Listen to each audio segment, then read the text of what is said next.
पहलगाम आतंकी हमले ने पूरे भारत को झकझोर दिया है।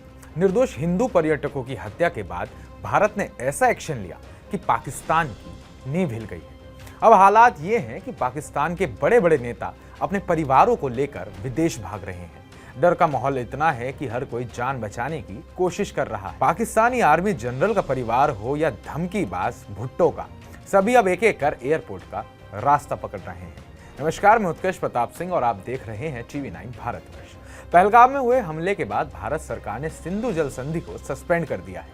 यह संधि अब तक पाकिस्तान के लिए जीवन रेखा की तरह थी, क्योंकि भारत की नदियों से बहने वाला पानी पाकिस्तान की जमीन को सींचता था। लेकिन अब भारत ने साफ कर दिया है, अब माफी नहीं दी जाएगी। सिर्फ सिंधु जल संधि नहीं, भारत ने कई और बड़े कदम उठाए हैं।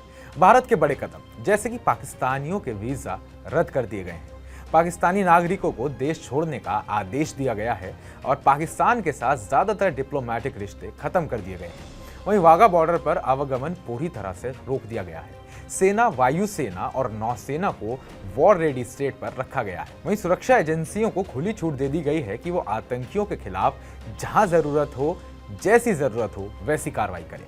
इन कदमों से पाकिस्तान में कोहराम मच गया है। नेताओं से लेकर फौजियों तक हर कोई खौफ में जी रहा है। ताजा जानकारी के मुताबिक पाकिस्तानी आर्मी चीफ आसिम मुनीर ने सबसे पहले अपने परिवार को बाहर भेजा। उनके परिवार को प्राइवेट जेट से ब्रिटेन और न्यू जर्सी पहुंचा दिया गया है और इसके बाद PPP यानी कि पाकिस्तान पीपल्स पार्टी के अध्यक्ष बिलावल भुट्टो का परिवार भी भाग गया। उनकी बहनें बख्तावर भुट्टो और आसिफा भुट्टो कल यानी 27 अप्रैल की सुबह पाकिस्तान छोड़कर कनाडा निकल गए। खास बात यह है कि बिलावल भुट्टो वही नेता है जिन्होंने भारत को धमकी दी थी कि अगर पाकिस्तान का पानी रोका गया तो खून की नदियां बह जाएंगी। लेकिन धमकी देने के ठीक एक दिन बाद ही उनके अपने घर वाले खुद जान बचाकर भाग निकले।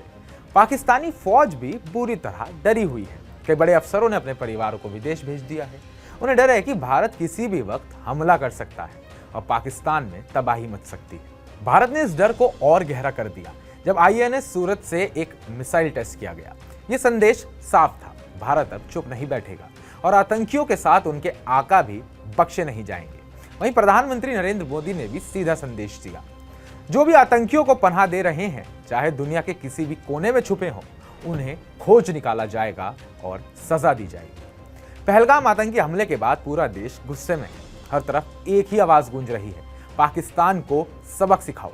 देश की जनता ही नहीं, अब सब राजनीतिक दल भी सरकार के साथ खड़े हैं।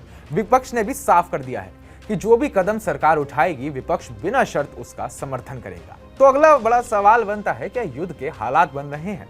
जी हाँ, पाकिस्तान में इस समय खलबली मची है। चीन भी पाकिस्तान के बचाव में उतर आया है, लेकिन भारत ने साफ कर दिया है कि इस बार मामला सिर्फ बातों तक नहीं रुकेगा। भारत के तल्ख तेवरों से पाकिस्तान पूरी तरह बौखलाया है। अब सवाल यह है कि क्या आने वाले दिनों में कोई बड़ा एक्शन देखने को मिलेगा? क्या भारत इस बार सिर्फ सर्जिकल स्ट्राइक तक सीमित रहेगा या एक निर्णायक युद्ध की ओर बढ़ेगा? फिलहाल एक बात साफ है, भारत बदल रहा है। अब आतंक का जवाब चुप्पी से नहीं, एक्शन से दिया जा रहा है। तो इस पूरे मसले पर, इस पूरी वीडियो पर आपकी क्या राय है? कमेंट बॉक्स में कमेंट करके अपनी राय जरूर दर्ज कराइएगा और ताजा अपडेट्स पाने के लिए TV9 भारतवर्ष को सब्सक्राइब कीजिएगा।